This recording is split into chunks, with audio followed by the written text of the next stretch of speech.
तो आउ थे आपण मान धन्यवाद दूची प्रतिदिन सकाळू आपण माने समस्ते जो प्राप्त प्रार्थना एटा गोटे बहुत बड़ मिराकल मु देखी प्राय देखे से प्रतिदिन सकाळू ये प्रार्थना प्राय कोठी जदि पूरा वर्ल्ड रेकर्ड देखिए मु देखुची प्राय बहुत बहुत बहुत कम जगह डेली जिते होची एटा तो मु भावुची प्राय कोठी हिट हो नथो बोली मु खोजा खोजी कर देखुली किंतु कोठु एति पाइली तो वास्तव रे सकाळू उठी प्रभु को धन्यवाद करबा प्रेज द लॉर्ड हालेलुया आ प्रभु को प्रशंसा करबा प्रभु को लोकमान को सहित एकत्रित हेबा एवं प्रभु को स्तवगान करबा यह एक बहुत बड़ कथा आपण मान को समस्त को आयोजक मंडली को सिस्टर को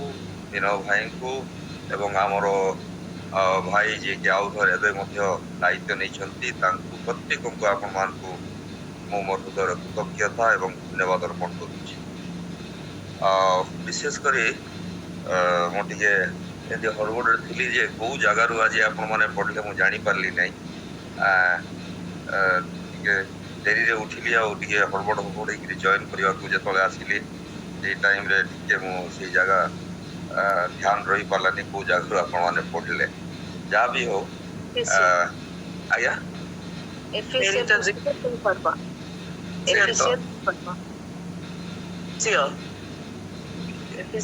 पर्व 8 पदरु 14 पद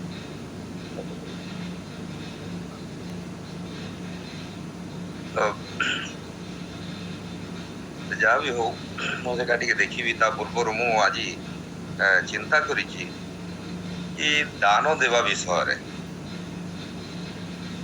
छोटरू आम देखीचु कि दान देवा विषय जहाँ आम पाखे अच्छी से विषय को प्रभु जहाँ दे अछंती गोटे दिन थिला जदि आम पाखे किछि नथिला किंतु आज प्रभु भर्ती कर देइछन किंतु सेही परिमाण रे आमे हृदयर गभीरतम प्रदेश को कि दान देवा बा ताकु प्रभु को राज्य पाई दबा तो एक कंपैरेटिव एवल्यूशन बा थिंकिंग आम जीवन रे जानिबा नितांत दरकार से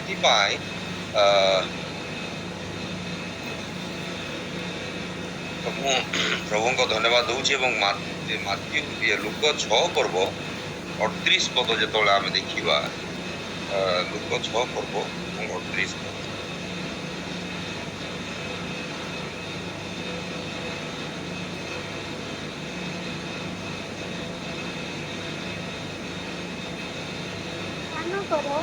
तुम्भ मान दान दिज्व लोक मान को पूरा कर चापी हलाई उछुड़ाई तुम्भ मान को अंटी देवे कारण जो मापरे माप कर मापरे तुम्भ मान को मपाई दिज्व थैंक यू सिस्टर दान करो ताहले तुम मान को दान दिज्व लोके मान को पूरा करी ताहाकु चापी हलाई उछुलाई केतटा जिनस ये लेखा अच्छी ताकू पूरा करी खाली पूरा कले हेनी चापी हलाई उछुलाई तुम मान को अंटी रे देवे कारण जो मापरे माप कर से मापरे पुणी तुम मान को मपई दि जाए गोटे विशेष पद जो आम देखुचु जिते मु प्राय देखे आजिकल भी चांदा जो हुए मंडली रे गिरजा हुए जो आम देखुचु 2 टंकी 5 टंकी भी आजिकल चांदा रे आसूची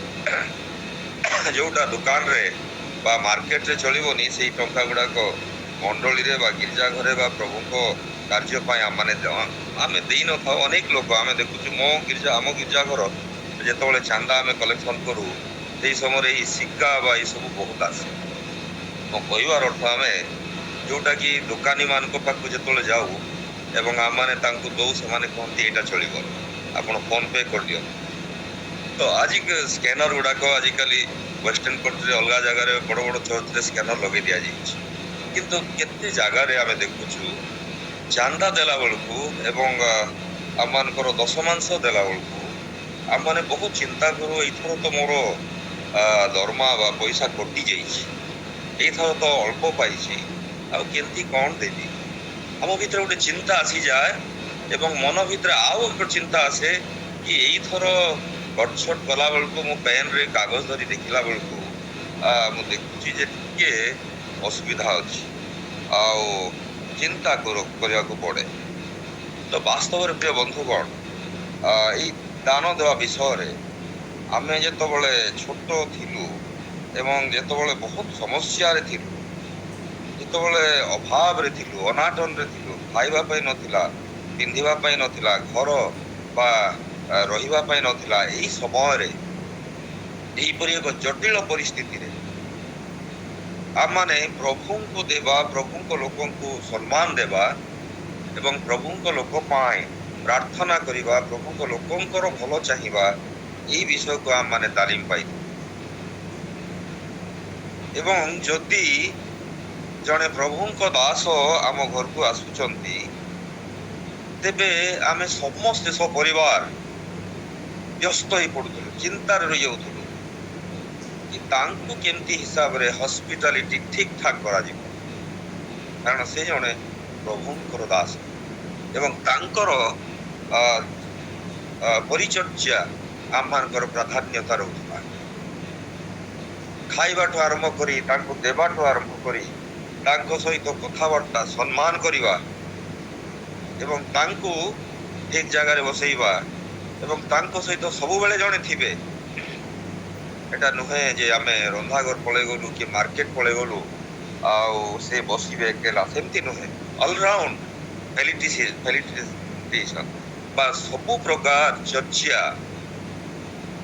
ତାଙ୍କ ପାଇଁ କରିବା ପାଇଁ ଏକ ଉଦ୍ଯୋଗ ଏବଂ ମନ ଭିତରେ, ହୃଦୟର ଭିତରୁ ଏକ ଚିନ୍ତା, ଗଭୀର ଚିନ୍ତା ହେଉଥିଲା। ଯଦି ଅଭାବ ଥିଲେ ବି ଯାହା କିଛି ଅଛି, ଏକ୍ଜିଷ୍ଟିଂ ରିସୋର୍ସ ଯାହା କିଛି ଅଛି, ଆଉ ସାଙ୍ଗେ ସାଙ୍ଗେ ସେଇ ବଲାଙ୍ଗୀରର ସେଇ ଆମ ଘରୁ ସେଇ କଲେଜ ସେଇ ଛକ ପର୍ଯ୍ୟନ୍ତ ବହୁତ ଅଳ୍ପ ଦୂର, ଦୌଡ଼ିକିରି କିଏ ଜଣେ ପଳେଇ ଯାଉଥିବ ଏବଂ ବହୁତ କମ୍ ଯେତିକି ଅଛି ସେଇ ଭିତରେ ଏକ ପ୍ଲାନିଂ କରି କିଏ ଜଣେ 100 ଗ୍ରାମ କି 200 ଗ୍ରାମ ବି ମଟନ କିମ୍ବା ଯାହା କିଛି ଆଣିବି ତାଙ୍କ ପାଇଁ ରନ୍ଧା ହଉଥିଲା ଏବଂ ଚାଉଳ ଯାହା କିଛି ଦରକାର। ଏବଂ ମୁଁ ଦେଖୁଥିଲି ସେଇ ଅଳ୍ପ ରନ୍ଧା ଭିତରେ ବି ଆମେ ଦେଖୁଥିଲୁ କି ବହୁତ ଆସୁଥିଲା। ସେଇ କଡ଼େଇରୁ ଯେତେବେଳେ ବଢ଼ା ହଉଥିଲା,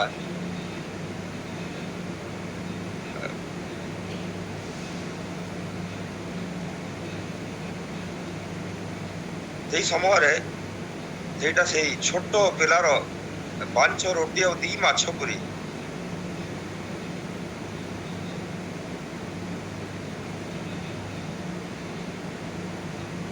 ଗୁଣିତ ହେଇଯାଉଥିଲା।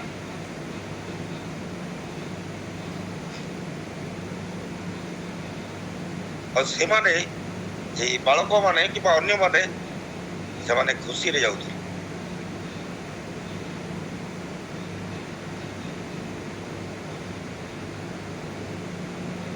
କେବଳ ତାଙ୍କୁ ଯେ ଖାଇବାକୁ ଦେଉଥିଲେ ତାହା ନୁହେଁ, ଯାହା କିଛି ଅଛି, ପ୍ରଭୁ ଯୀଶୁ କହିଲେ ଏ ବିଧବା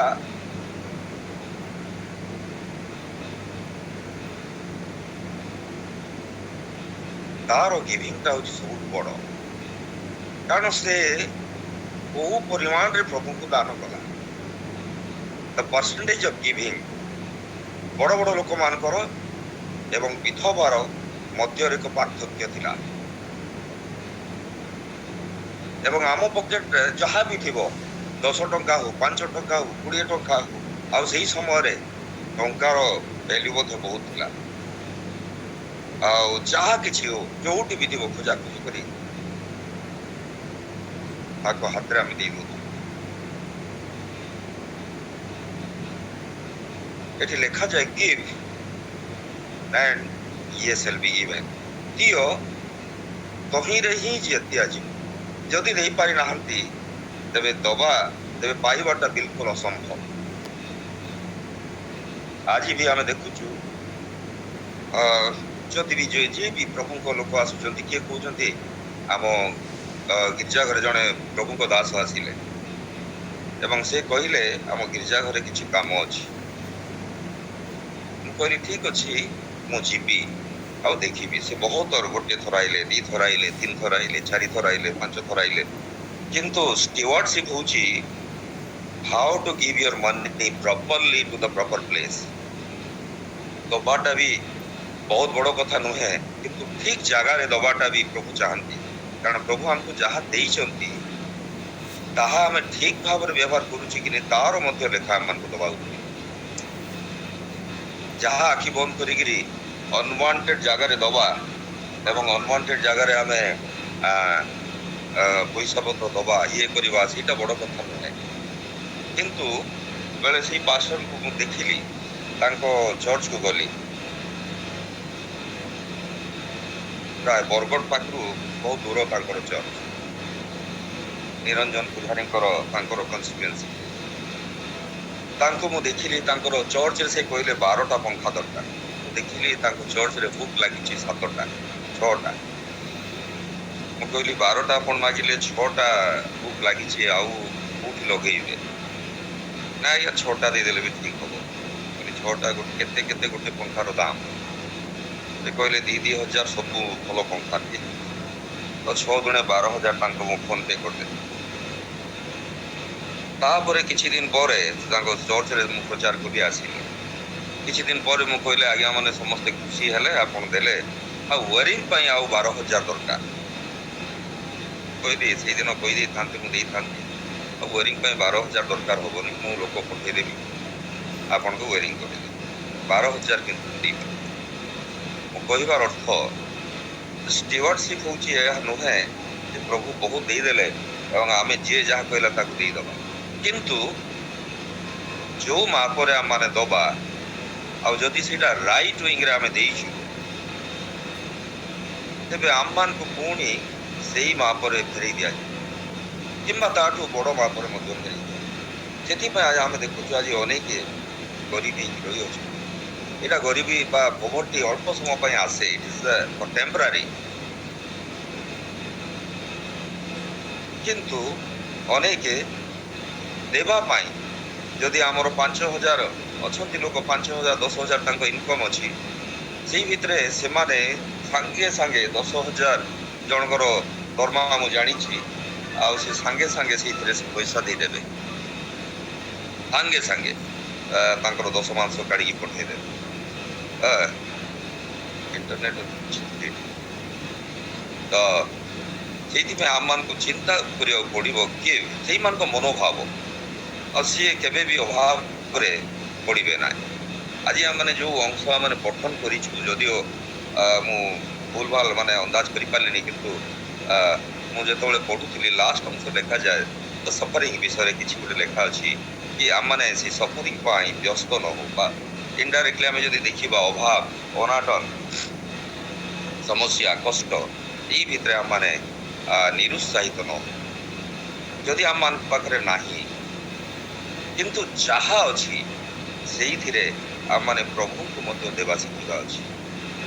କାଲି ମୁଁ ମୋର ଚାକିରି ହେଇଯିବ ଏବଂ ସେଇଠୁ ମୁଁ 30,000 ପାଇବି ଏବଂ 3,000 ମୁଁ ଦଶମାଂଶ ଦେବି। ଗିର୍ଜା ଘରେ ରବିବାର ଦିନ ମୁଁ ଏଇ ସମୟରେ 100 ଟଙ୍କା ଦେବି, 200 ଟଙ୍କା ଦେବି। ଏଇପରି କଣ୍ଡିସନ ଅନେକ ସମୟରେ ଆମମାନେ ପ୍ରଭୁଙ୍କ ନିକଟରେ କରିଥାଉ।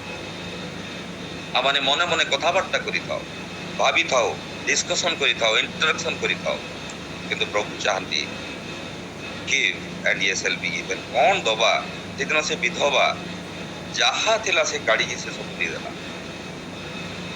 ତା ଭିତରେ କୌଣସି ଫିଲିଂ ନଥିଲା କି ମୁଁ କିଛି ରଖିବି ଏବଂ ତାହା ଦ୍ୱାରା ମୁଁ କିଛି ପ୍ରାପ୍ତ ହେବି, ଏଇ ବିଷୟ ତା ମନରେ ନଥିଲା ଏବଂ ସେ ସବୁ କାଢିକି ଦେଇଦେଲା। କିନ୍ତୁ ବହୁତ ଲୋକ ଥିଲେ, ସେମାନେ କହିଲେ ମୁଁ ଗୋଟେ ଗିର୍ଜାଘର ବନେଇଦେବି, ମୁଁ ଅମକ ଦେଇଦେବି, ମୁଁ ସୁନା 2 କେଜି ଦେଇଦେବି, ମୁଁ ଅମକ ସମକ ଦେଇଦେବି, ଅନେକ କଥାବାର୍ତ୍ତା ଲୋକମାନେ କରନ୍ତି ଏବଂ କହନ୍ତି ଏବଂ ଠିକ ଛକ କୋଣରେ ବା ମଣ୍ଡଳୀରେ ବଡ ବଡ ଆନାଉନ୍ସ ଯେମିତି ହବ ଯେ ମୁଁ ଏତିକି ଲକ୍ଷ ଟଙ୍କା ମୋର ରିଟାୟାରମେଣ୍ଟରୁ ମୁଁ ପାଇଲି 40 ଲକ୍ଷ ଏବଂ ମୁଁ 5 ଲକ୍ଷ ପ୍ରଭୁଙ୍କ ଗିର୍ଜାଘର ପାଇଁ ଦେଲି। ହୁଏ ଇନ୍ସପାଇରେସନ୍ ଇଜ୍ ରିକ୍ୱାର୍ଡ। ମଣ୍ଡଳୀ ବି ଚାହେଁ ପ୍ରଭୁଙ୍କ ଦାସ ଦାସୀମାନଙ୍କୁ ଇନ୍ସପାୟାର କରିବା ଏବଂ ଏନକରେଜ କରିବା, କିନ୍ତୁ ଏଇଠି ମଧ୍ୟ ଲେଖା ଅଛି କି ତୁମର ବାମ ହସ୍ତ ଯାହା ଦବ ଡାହାଣ ହସ୍ତ ନ ଜାଣୁ, ଡାହାଣ ହସ୍ତ ଯାହା ଦବ ବାମ ହସ୍ତ ନ ଜାଣୁ। ମାନେ ସିକ୍ରେଟ ଗିଭିଂରେ ଆହୁରି interaction with God and you, ଆପଣ ଏବଂ ପ୍ରଭୁଙ୍କ ଭିତରେ ଯେଉଁ ସମ୍ପର୍କ, ମୁଁ ଏବଂ ମୋ ପ୍ରଭୁଙ୍କ ଭିତରେ ଯେଉଁ ସମ୍ପର୍କ, ସେଇ ସମ୍ପର୍କରେ ଆହୁରି ଏଇ ଫାଇନାନ୍ସିଆଲ ପୋଜିସନରେ ଆମମାନେ ଷ୍ଟ୍ରଙ୍ଗ ହେଇଯାଉ। କାରଣ ସେ ଦେଖନ୍ତି କି this person is a very particular, very perfect person. ଆଉ ୟାର ଏ ପଇସା ପତ୍ର ଯାହା ମୁଁ ଦଉଛି, କାରଣ ପ୍ରଭୁ ହିଁ ଦଉଛନ୍ତି, ଆମେ କିଛି ନୁହଁ। ଆମେ ଗୋଟେ ଷ୍ଟିୱାର୍ଡ ବା ଗୋଟେ ଚୌକିଦାର ବା ଗୋଟେ ସିକ୍ୟୁରିଟି ପର୍ସନ୍ କରି ଆମେ ଜଗିକି ରହିଛୁ। ଆମ ପାଖରେ ଯାହା ଥିଲା, ଯୋଉଟା ଥିଲା ସେଇଟା ଆମର, ଆଉ ଆମ ପାଖରେ କିଛି ନୁହେଁ। ଆଉ ଏଇଟା ହେଉଛି ଆମମାନଙ୍କର ଥିଙ୍କିଂ ଅନେକ ସମୟରେ ହେବା କଥା। ଆଉ ଆମେ ସେଇ ଫିଲିଂରେ ବିଧବାର କରି କିମ୍ବା ଆମେ ଛୋଟ ସମୟ ଥିଲାବେଳକୁ ବାପା ମାଙ୍କର ଶିକ୍ଷାରେ ପରିବାରରେ ଯେପରି ସମସ୍ୟା ଥିଲେ ମଧ୍ୟ taking care of the God's warrior, ପ୍ରଭୁଙ୍କ ଲୋକମାନଙ୍କୁ ସମ୍ମାନ ଦେବା, ତାଙ୍କୁ ଦାୟିତ୍ୱ ନେବା, ତାଙ୍କର କେୟାର କରିବା, ତାଙ୍କର ପରିଚର୍ଯା କରିବା, ତାଙ୍କୁ କିଛି ଦେବା, ତାଙ୍କୁ ଗଲାବେଳକୁ ତାଙ୍କ ହାତରେ କିଛି ଦେବା ଏବଂ ପୁଣି ଦେବା ପରେ ତାଙ୍କୁ ବହୁତ ବହୁତ ଧନ୍ୟବାଦ ଦେବା, ସେଇ ସବୁ ବିଷୟ ଏଇ ଦବାରେ ଯାଏ। ଗିଭ୍, ଆଉ ସେଇ ଅନ୍ୟମାନଙ୍କୁ ମଧ୍ୟ ଆପ୍ରିସିଏସନ୍ କରିବା। ବିନୟ ଭାଇଙ୍କୁ ମୁଁ ଦେଖେ ସବୁବେଳେ ସେ ନିଜ ବିଷୟରେ କେତେବେଳେ ଧନ୍ୟବାଦ ଦିଅନ୍ତି ନାହିଁ କି ଅନ୍ୟମାନେ ଧନ୍ୟବାଦ ଦେଲେ ନାଇଁ ଭାଇ ମୋର ସେଇ, କିନ୍ତୁ ଅନ୍ୟମାନଙ୍କୁ ଧନ୍ୟବାଦ ଦେବା ଶିଖିଛନ୍ତି। ତାଙ୍କୁ ଯୋଉ ଜିନିଷ ମୁଁ ଦେଖିଲି ଫୋନରେ ମଧ୍ୟ କଥା ହେଲେ ପ୍ରଥମ ସେ ସାମ୍ନା ଯାହା ସାଙ୍ଗରେ କଥା ହେଉଛନ୍ତି ସେଇ ବ୍ୟକ୍ତିକୁ ଏପ୍ରିସିଏସନ୍ ଆଉ ଧନ୍ୟବାଦ ଦେବା, ସେଇଟା ବହୁତ ବହୁତ ବହୁତ ଇନ୍ସପାୟାରିଂ। ଆଉ ସେଇଟା ଗୋଟେ ବଡ଼ ସାକ୍ଷ୍ୟ। ତାହା ଦ୍ୱାରା ମଧ୍ୟ ଅନେକ ପ୍ରଭୁଙ୍କ ପାଖକୁ ଆସନ୍ତି ଏବଂ ଯେଉଁମାନେ ପ୍ରଭୁଙ୍କୁ ଜାଣିନାହାନ୍ତି ଶୁଣିକିରି ସେମାନେ ମଧ୍ୟ ପ୍ରଭୁଙ୍କ ପ୍ରତି ଆକର୍ଷିତ ହୁଅନ୍ତି, ଆକୃଷ୍ଟ ହୁଅନ୍ତି ଏବଂ ପ୍ରଭୁଙ୍କ ସହିତ ଜଏନ୍ କରନ୍ତି। ତ ମୁଁ କହିବାର ଅର୍ଥ appreciation is a very good thing ଏବଂ ତା ସାଙ୍ଗେ ସାଙ୍ଗେ ପ୍ରଭୁଙ୍କ ଲୋକମାନଙ୍କୁ ଧନ୍ୟବାଦ ଦେବା, ଏପ୍ରିସିଏସନ୍ ଦେବା, ରେସ୍ପେକ୍ଟ ଦେବା, ତାଙ୍କର ପରିଚର୍ଯା କରିବା ଏବଂ ତାଙ୍କ ପାଇଁ ସାହାଯ୍ୟ କରିବା। ମୁଁ ଗୋଟେ ମଣ୍ଡଳୀରେ ଯାଇଥିଲି, ମୁଁ ଦେଖିଲି ପାଷ୍ଟରଙ୍କୁ ଏମିତି ତାଙ୍କର ଶାସନ ସେଇଠି ଥିଲା। ଅନେକ ସମୟରେ ବାଳକମାନେ କିଛି ଭୁଲଭାଲ ମଣିଷ, ରକ୍ତ ମାଂସ ବିଶିଷ୍ଟ ମଣିଷ ଭୁଲଭାଲ ହେଇଯାଏ, କିନ୍ତୁ that thing will be taken care by God। Matthew 7ରେ କ'ଣ ଲେଖାଯାଏ? ମାଥ୍ୟୁ 7ରେ ଲେଖାଯାଏ 1ରେ ସେଠି ଲେଖାଯାଏ କି ପ୍ରଥମେ ନିଜେ ଆମେ ଆମର ମାନେ ଅନ୍ୟମାନଙ୍କର ମାନେ ବିଚାର ନ କରୁ, ତୁମମାନେ ଯେପରି ବିଚାରିତ ନ ହେବ ଏଥିପାଇଁ ବିଚାର କର ନାହିଁ। ମାଥ୍ୟୁ 7ରେ ଲେଖାଯାଏ 1ରେ, ମାନେ no need to judge anybody, we have no right। ପ୍ରଭୁ ଜାଣିବେ, ସେ ଦେଇଛନ୍ତି, ସେ ନେବେ, ସେ he will take care of it and who we are to judge। ଆମର କୌଣସି ଅଧିକାର ନାହିଁ ଯେ ଆମେ ବିଚାର କରିବା, କିନ୍ତୁ ଆମମାନେ ପ୍ରଭୁଙ୍କ ଆଜ୍ଞା ଅନୁଯାୟୀ, ପ୍ରଭୁଙ୍କର ଇନ୍ସପାୟାରେସନ୍ ଅନୁଯାୟୀ, ଦିଗ୍ଦର୍ଶନ ଅନୁଯାୟୀ ଆମେ କାର୍ଯ୍ୟ କରିବା। ମୁଁ ଗୋଟିଏ ଏକ୍ଜାମ୍ପଲ୍, ଝାରସୁଗୁଡ଼ାରେ ଆମର ଜଣେ ପାଷ୍ଟର ରହୁଥିଲେ, ଫୁଲବାଣୀର ପାତ୍ର ବାବୁ ବୋଲିକି, ତାଙ୍କର ୱାଇଫ୍ ସେ ଆମେରିକାର ମ୍ୟାରେଜ୍ ହେଇଥିଲେ, ତାଙ୍କ 2ଟା ଛୁଆ ଥିଲେ, ତାଙ୍କ ମିସେସ୍ ଆମେରିକାନ୍। ସେ କହୁଥିଲେ ଆଇ ଲେଫ୍ଟ ଏଭ୍ରିଥିଙ୍ଗ। ଆଉ ମୁଁ କହିଲି sister can you work here in our school as a teacher? ତ ଗୋଟେ ଟିଚର ହିସାବରେ କାମ କରିବେ। Yes brother, God has talk to you. ଏଇ କାମ ପାଇଁ ଆଇ ୱାଜ୍ ଥିଙ୍କିଂ, କିନ୍ତୁ ମୁଁ କାହାକୁ ମୁହଁ ଖୋଲି କହିପାରୁନି। ସିଷ୍ଟର କାମ୍ ଆଣ୍ଡ ଜଏନ୍, ତାଙ୍କୁ କହିଲି, ଆଉ ସେ ଜଏନ୍ କଲେ। ତାଙ୍କ ଘରକୁ ଦିନେ ମୁଁ ଗଲି, ହଠାତ୍ ପହଞ୍ଚିଲି, ଦେଖୁଛି ଭିତରେ ସେମାନେ କାନ୍ଦି କାନ୍ଦି ମାନେ ଟିୟର୍ସରେ ତାଙ୍କର ପୁରା ଭିଜି ଯାଇଛନ୍ତି। ୱିଣ୍ଡୋରୁ ମୁଁ ପିପ୍ କଲି, ଦେଖିଲି 3 ଜଣ 4 ଜଣ ପ୍ରାର୍ଥନା କରୁଛନ୍ତି କି ଅନଲେସ୍ ୟୁ ଗିଭ୍, ତୁମେ ନ ଦେବା ପର୍ଯ୍ୟନ୍ତ we cannot ask anybody, ଆମେ କାହାକୁ ହାତ ପତେଇବୁ ନାହିଁ। will be in hunger, ଭୋକରେ ରହିବ କିନ୍ତୁ ହାତ ପତେଇବ। courageously ଏ ଗଳାର ଶିର ଗୁଡାକ ଟାଣି ହେଇକି ସେମାନେ କଥାବାର୍ତ୍ତା ପ୍ରାର୍ଥନା କରୁଛନ୍ତି ପ୍ରଭୁଙ୍କ ସାଙ୍ଗରେ, ଧୀରେ ଧୀରେ ନାହିଁ। God, if you are not interested, let us die, ଆମେ ଏଠି ମରିଯିବୁ। But we want to ask anybody to give. ଜାଣିଗଲି ସେମାନେ ବହୁତ ଅସୁବିଧାରେ ଅଛନ୍ତି। ମୁଁ ଖଟଖଟ କଲି, ଖୋଲିଲେ, ମୁଁ ବି ପ୍ରାର୍ଥନା ଟିକେ ବସିଲି। ମୁଁ ଯେମିତି ବସିଗଲି ସେମାନେ ଶୀଘ୍ର ଶୀଘ୍ର ୱାଇଣ୍ଡ ଅପ୍ କରିଦେଲେ ପ୍ରାର୍ଥନା। ଆଉ ଯେତେବେଳେ ମୁଁ ବାହାରିଲି ମୋ ଭିତରେ ଏତେ ମନ ପରିବର୍ତ୍ତନ ହେଇଗଲା କି ମୋ ଭିତରେ ଯାହା ଥିଲା just I handed over two them. ଆଉ ମୁଁ ଜାଣିଛି ପ୍ରାୟ 800 ଟଙ୍କା ଖଣ୍ଡେ ଥିଲା, ଦେଇଦେଲି। ତାପରେ ତାଙ୍କୁ ଥ୍ୟାଙ୍କ ୟୁ କରିକିରି ଯେତେବେଳେ ମୁଁ ବାହାରିଲା ବେଳକୁ ମୋର ସେ ହିରୋ ହୋଣ୍ଡା ଥିଲା, ସେ ହିରୋ ହୋଣ୍ଡା ଯେତେ ଷ୍ଟାର୍ଟ କଲି ଆଉ ଷ୍ଟାର୍ଟ ହେଲା ନାହିଁ, ଆଉ ବିଲକୁଲ ଷ୍ଟାର୍ଟ ହେଲାନି। ଆଉ ମୁଁ ଚିନ୍ତାରେ ପଡ଼ିଗଲି, କ'ଣ କରିବି, ଝାଳ ନାଳ ହେଇଗଲି। ସେମାନେ ମୋତେ କହୁଛନ୍ତି ଭାଇ ବାଏ ବାଏ, ଥ୍ୟାଙ୍କ ୟୁ କହ, ସିଷ୍ଟର ଯାଉଛି, ଆଉ ମୁଁ ସେଠୁ ଯାଇପାରୁନି। ଶୈତାନ କହୁଛି ଆରେ ତୁ ତ ପୁରା ଦେଇଦେଲୁ, ବହୁତ ବାହାଦୁରୀ ମାରିକିରି ପୁରା ଦେଇଦେଲୁ, 50 ଟଙ୍କା ରଖିଥାନ୍ତୁ, ଏବେ କାହାକୁ ଡାକିବୁ, କ'ଣ କରିବୁ? ତାପରେ ଠେଲିକିରି ରାସ୍ତାକୁ ନେଲି। ଜଣକୁ ପଚାରିଲି ଭାଇ ଟିକେ ଦେଖ କ'ଣ ହେଇଛି, ଦେଖିଲେ ଭାଇ ତେଲ ନାହିଁ। ଆଚ୍ଛା ଠିକ ଅଛି, ଗାଡ଼ି ମୁଁ ରଖିଦେଲି। କିନ୍ତୁ ଶୈତାନ ମୋତେ କହୁଛି କିନ୍ତୁ ଟିକେ ରଖିଦେଇଥାନ୍ତୁ, ଅଳ୍ପ ପୁରାଟା ଦେଇଥାନ୍ତୁ, ଏତେ ପରିବର୍ତ୍ତନ ହେଲେ ହବ କି?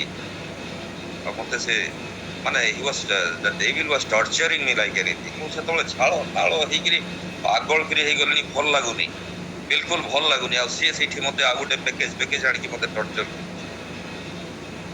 ମୁଁ ଘରକୁ ପହଞ୍ଚିଗଲି, ସେଇଠି ଗାଡ଼ି ଷ୍ଟାଣ୍ଡ କରିଦେଲି। ଆଉ ଗାଡ଼ିକୁ ଅଲୁମାନଙ୍କୁ ମଗେଇଲି, ଆଣ କହିଲି, ଗଲେ ସେମାନେ ଆଣିଲେ। କିନ୍ତୁ ଦ ରିଜଲ୍ଟ ଆଇ କୁଡ୍ ଗେଟ୍, ଯୋଉଟା ଲୁକ 6:38 ଲେଖାଯାଏ, ଯୋଉ ମାଣରେ ଦେଲେ, ଯୋଉ ମାଣ ମାନେ 800 ଟଙ୍କା ମାଣ ନୁହେଁ, ମାଣ ହଉଛି what was your percentage of giving, এইটা হচ্ছে মাଣ। what was your thinking of giving, ଦେଲା ବେଳକୁ କ'ଣ ମନୋଭାବ ଥିଲା, କୋଉ ମାପରେ ତୁମେ ଚିନ୍ତା କରିଦେଲ ଫୁଲ। ଆଉ ସେଇ ମାପରେ 24 ଘଣ୍ଟା ନ ପୁରୁଣୁ ପ୍ରଭୁଙ୍କ ଦାସ ମାନେ, ଭାଇ ଭଉଣୀ ମାନେ, ଆଉ I could able to got the reward. ଜଣେ ମୋ ଶ୍ୱଶୁରଙ୍କ ସମୟରେ ଜଣେ ନେଇଥିଲେ ଧାର ତାଙ୍କ ଝିଅର ବାହାଘର ପାଇଁ। ସେମାନେ ବହୁତ ଶ୍ୱଶୁରଙ୍କ ସହିତ କ୍ଲୋଜ ଥିଲେ, ମିଲ୍ ୱାର୍କର ଥିଲେ ଓରିଏଣ୍ଟ ପେପର ମିଲ୍ର। ଆଉ ସେ ପଇସା ନ ଦେଇକି ଚାଲିଗଲେ ଘରକୁ ଫେରିଲେ। କିନ୍ତୁ ସେ ଯେତେବେଳେ ଅଛନ୍ତି ସେଇଠି, ତାଙ୍କ ଝିଅ ଯାହାର ବାହାଘର ହେଲା ସେ ପାଗଳ ହେଇଯାଇଛି, ତାର ଛୁଆ ବି ହେଇଛନ୍ତି, ସବୁ ହେଇଯାଇଛି। କିନ୍ତୁ ତାକୁ କ'ଣ ଗୋଟେ ଇଭିଲ୍ ସ୍ପିରିଟ୍ ଚାଲିଛି, ସେ ଖାଲି ବଡ଼ ଅସୁବିଧାରେ ଅଛି, ପୁରା naked, running here and there, troublesome. ଏବଂ ସେ ସେଇ ସମୟରେ ଆମର ଶ୍ୱଶୁରଙ୍କୁ ଦେଖୁଛନ୍ତି, ଆଉ ତାଙ୍କର ବୋଧେ ପଇସା ମୁଁ ଦେଇନି, ସେଥିପାଇଁ ମୋ ଝିଅ ସଫର ହଉଛି। ଅନେକ ବର୍ଷ, ପ୍ରାୟ 20-25 ବର୍ଷର ଘଟଣା। ସେ ତାଙ୍କ ଜମି ବାଡ଼ି ବିକିକିରି ଗୋଟେ ବିରାଟ ଗୋଟେ ପଲିଥିନରେ ଟଙ୍କା, 100 ଟଙ୍କା, 50 ଟଙ୍କା, 20 ଟଙ୍କା, 10 ଟଙ୍କା ବାନ୍ଧିକିରି ଗୋଟେ ବଡ଼ ବିଡ଼ା ଧରିକିରି ସେ ଆସିକି ପହଞ୍ଚି ଯାଇଛନ୍ତି। ଆଉ ଖଟଖଟ କରୁଛନ୍ତି, ବଡ଼ ଲୁଙ୍ଗି ପିନ୍ଧିକିରି ଉଚ୍ଚା ପୁରା ଲୋକ। ଆଉ ସେ ଆସିକିରି କହୁଛନ୍ତି ଭैया तुम्हारा ससुर का जो अमानत था यही है। ये कौन, ये क्या चीज है, ये क्यों दे रहे हैं? नहीं भैया, ये ससुर जी आपके ससुर डैनियल बाबू से मैं लिया था और मेरे को बहुत तकलीफ हो गया, मेरे लिए प्रेयर भी करिए और ये उनका अमानत ले जाइए। मैं ब्याज के साथ ला दिया हूँ। मतलब ब्याज हम लोग नहीं लेते हैं, वो कितना दिए कितना मेरे को पता नहीं है। नहीं भैया, ये सब मेरे दिल से दिया हूँ, आप रख लीजिए। जबरदस्ती मते थरेले एड़े बड़ो पॉलिथिन रे टंका बिड़ा। Praise the Lord, hallelujah. 24 hours, hallelujah, praise the Lord. तो आमे देखू प्रभु कहउछंती जो मानरे देलो सेई मानरे ही तुमको मकई प्रेज द लॉर्ड। हालेलुया। तो आम भितरे प्रभु गोटे स्पिरिट दियंतु कि जो स्पिरिट रे कोई शुड नॉट। आज आमे ए धनी लोक को प्रभु कहले अरे आज राति रे तो जीवन थकुनी। आज आप माने सब जानि छथि से स्टोरी। ଆଉ ଏତିକି ଟଙ୍କା ରଖିବାକୁ ପଡିବ। ଠିକ ଅଛି, when you are organizing a big organization family, ଅସୁବିଧା ସୁବିଧା savings is also required and savings we have to do, ଆମେ କରିବାକୁ ପଡିବ। ଆଉ ତା ସାଙ୍ଗେ ସାଙ୍ଗେ ଆମର ଥିଙ୍କିଂ, ଆମର ମେଜରମେଣ୍ଟ, ଆମର ପ୍ଲାନିଂ ରେ ଷ୍ଟିୱାର୍ଡସିପ ମଷ୍ଟ ଗିଭେନ ପ୍ରାୟୋରିଟି, ସେଇଠି ପ୍ରାଧାନ୍ୟତା ଦେବାକୁ ପଡିବ। ଆଉ ମୁଁ ଦେଖୁଛି ପ୍ରାୟ ଆଉ 5 ମିନିଟ ଅଛି।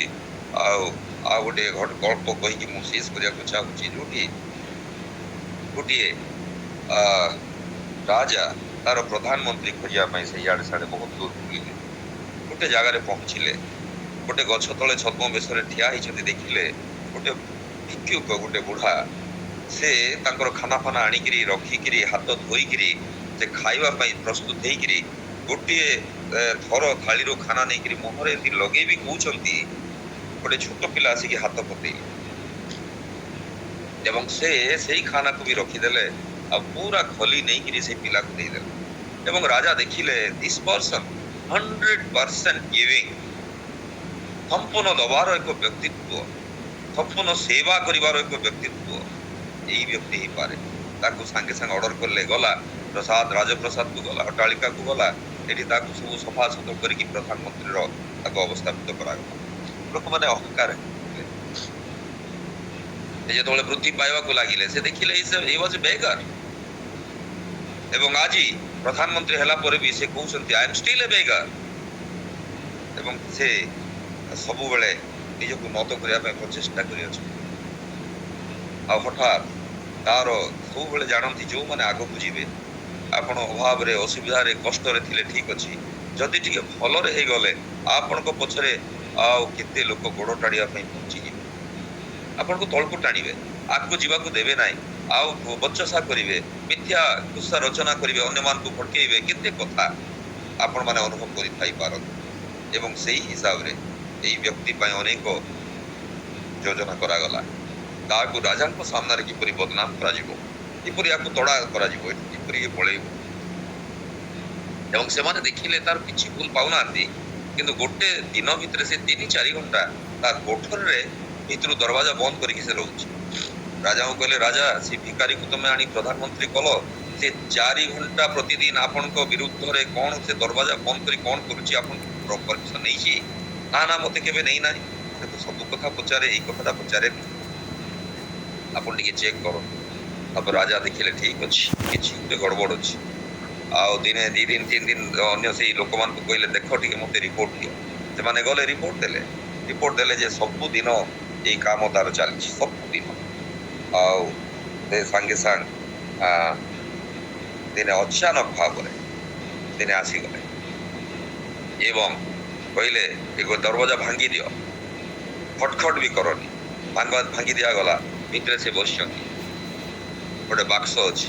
କଣ ଏଠି କରୁଛ ତମେ? କଣ ପ୍ରଧାନମନ୍ତ୍ରୀ ତମକୁ କହିଲି ଭିକାରୀ ହେଇକି ରହିଥିଲ, କଣ ତମେ ଭାବିଲ ତମକୁ? ଆଉ ମୋ ବିନା ପରମିଶନରେ ତମେ କଣ କରୁଛ? ଏବଂ ସେ କହିଲେ, ରାଜା ତାଙ୍କ ଗୋଡ ଧରି ପକେଇଲେ, ଆପଣ ମତେ ଅର୍ଡର ଦେଇଥିଲେ ମୁଁ ଯାଇଥାନ୍ତି, ଆପଣ କାହିଁକି ଏତେ ଦୂର ପଳେଇ ଆଇଲେ? ନାଇଁ ମତେ ଆଇ ୱାଣ୍ଟ କ୍ଲାରିଫିକେସନ। ଏବଂ ସେ ବାଧ୍ୟ କଲା ପରେ ସେ ତାଙ୍କ ବାକ୍ସ ଦେଖେଇଦେଲେ। ବାକ୍ସ ଭିତରେ କଣ ଅଛି? ଯୋଉ ଦିନ ଭିକାରୀର ଶେଷ ଦିନ ଥିଲା, ସେଇ ସବୁ ବସ୍ତ୍ର, ତାର ନଖ, ତାର ଦାଢି, ତାର ସବୁ ଯାହା କିଛି ଥିଲା ସେଇ ସବୁ ସେ ବାକ୍ସ ଭିତରେ ସେ ରଖୁଛି। ଏବଂ ଏଭ୍ରିଡେ ହି ଲୁକ୍ସ ଫର 4 hours 3 hours ତାକୁ ଦେଖେ। କାହିଁକି ଦେଖ ଏଇଟା? ନା, ମୁଁ ଦେଖେ ଏଥିପାଇଁ କି I need to B very Humble. ମତେ ନମ୍ର ହେବାକୁ ପଡିବ। କେଜାଣେ ମୁଁ ରାଜାଙ୍କ ବିରୁଦ୍ଧରେ କିଛି କହିଦେଇପାରେ, ଏତେ ଯୋଉ ପାୱାର ଦେଇଦେଇଛ ରାଜା, କେଜାଣେ ମୁଁ କିଛି ଭୁଲ କରିଦେଇପାରେ। Still every day I'm realizing I am still the same beggar। ଏବଂ 100% ସମ୍ପୂର୍ଣ୍ଣ ଯେପରି ଏକ ଷ୍ଟିୱାର୍ଡସିପ କରିପାରିବି, ସେବା ଆପଣଙ୍କୁ ଦେଇପାରିବି, ଆପଣଙ୍କ ଆଜ୍ଞା ମୁଁ ଯେପରି ପ୍ରତିଫଳିତ କରିପାରିବି, ସେଥିପାଇଁ ମୁଁ ନିଜକୁ that is my preparation time। ଏବଂ ସେଥିପାଇଁ ମୋର ଏଇ ପ୍ରିପାରେସନ ଟାଇମକୁ କେବଳ ଆପଣଙ୍କୁ ଜଣେଇ ନାହିଁ, କିନ୍ତୁ ବାକି ସବୁ ମୋର ଏଜେଣ୍ଡା, ମୋର ଟାଇମ ଟେବୁଲ ଆପଣଙ୍କୁ ଜଣେଇଛି। এইটা ମୁଁ ଏଥିଲାଗି ଜଣେଇ ନାହିଁ ଆପଣ ଭାବିବେ ଅଲଗା, ଏଥିପାଇଁ ମୁଁ ଆପଣଙ୍କୁ ଜଣେଇ ନାହିଁ। ଏବଂ ରାଜା ଖୁସି ହେଇଗଲେ, ତାକୁ କୁଣ୍ଢେଇ ପକେଇଲେ ଏବଂ ତାକୁ କହିଲେ your power will be multiplied more. ମୁଁ ଖାଲି ଗୋଟେ ନାମକୁ ମାତ୍ର ରାଜା ହେଇକି ରହିବି। You will be the king and the prime minister. Promotion ଏବଂ ଆହୁରି ସେ ବୃଦ୍ଧି ପାଇବେ। ପ୍ରାୟ 5 ବାଜିଗଲା। ମୁଁ ପ୍ରଭୁଙ୍କ ଧନ୍ୟବାଦ ଦେବାକୁ ଚାହେଁ। ଏ ଐଶ୍ୱର୍ଯ୍ୟ, ବ୍ୟକ୍ତିତ୍ୱ ଏବଂ ପରିପକ୍ୱତା ଆମ ଜୀବନରେ ପ୍ରାଧାନ୍ୟତା ହେଉ। ଯେପରି ସେଇ ବିଧବା, ଏଇ ବ୍ୟକ୍ତି କିମ୍ବା ଅନ୍ୟମାନେ ଯେମାନଙ୍କ ଜୀବନ ଆମମାନଙ୍କ ପାଇଁ ଏକ ଶ୍ରେୟ ବା ଶିକ୍ଷା, ଯେପରି ପ୍ରଭୁ ଯୋଉଟା ଦେଇଛନ୍ତି ଆଜି ଆମମାନେ ଅଛୁ, ସେଦିନ ସେ ଧନୀ ବ୍ୟକ୍ତିକୁ ପ୍ରଭୁ କହିଲେ ଶୁଣ, ଆଜି ତୋ ଜୀବନ ତୋଠୁ ନିଆଯିବ, your life will be taken। ଆଉ ଏତେ ଯୋଉ ବଡ ବଡ ଯୋଜନା କରିକିରି ତ ମନକୁ କହୁଛୁ ଆରେ ଏନ୍ଜୟ କର, ଆନନ୍ଦ କର, ଖୁସି ହେଇଯା, କୌଣସି ବିଷୟରେ ଆମମାନଙ୍କ ସେପରି ଇଗୋ ନ ରଖୁ। ପ୍ରଭୁ ଦେଲେ, ପ୍ରଭୁ ନେବେ, ତାଙ୍କ ନାମ ଏବଂ ସେଇ ମନୋଭାବରେ ଆମ ଭିତରେ ଯଦି ରହିବ ଏକ ଅଲରାଉଣ୍ଡ ଗିଭିଂର ପ୍ରାଧାନ୍ୟତା ଆମମାନେ କରିପାରିବୁ ଏବଂ ନିଶ୍ଚିତ ଭାବରେ ଗଡ୍ ୱିଲ୍ ମଲ୍ଟିପ୍ଲାଏ ଅଲ୍। ପ୍ରଭୁ ଆମମାନଙ୍କୁ ଅଶେଷ ଭାବରେ ଆଶୀର୍ବାଦ କରନ୍ତୁ।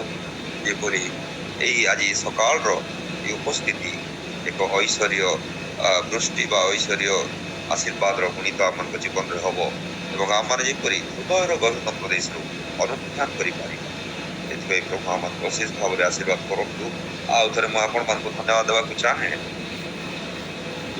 ପ୍ରାର୍ଥନା ପ୍ରାୟ ଯେମିତି ମୁଁ କହିଲି ପ୍ରାୟ ବିରଳ, କିନ୍ତୁ ଅନବରତ ପ୍ରତିଦିନ ଆପଣମାନେ ପୁଣି ଏବେ 6ଟା ପର୍ଯ୍ୟନ୍ତ ପୁଣି ଚାଲିବ। ପ୍ରାୟ 3ଟା 3:30ରୁ ଉଠି 6ଟା ପର୍ଯ୍ୟନ୍ତ କଣ୍ଟିନ୍ୟୁ ଏଥିରେ ଏନଗେଜ୍ ହେବା ସହଜ କଥା ନୁହେଁ। ପ୍ରଭୁ ଆପଣମାନଙ୍କୁ ଅନେକ ଭାବରେ ଆଶୀର୍ବାଦ କରନ୍ତୁ। ଗଡ୍ ବ୍ଲେସ୍ ୟୁ ଅଲ୍।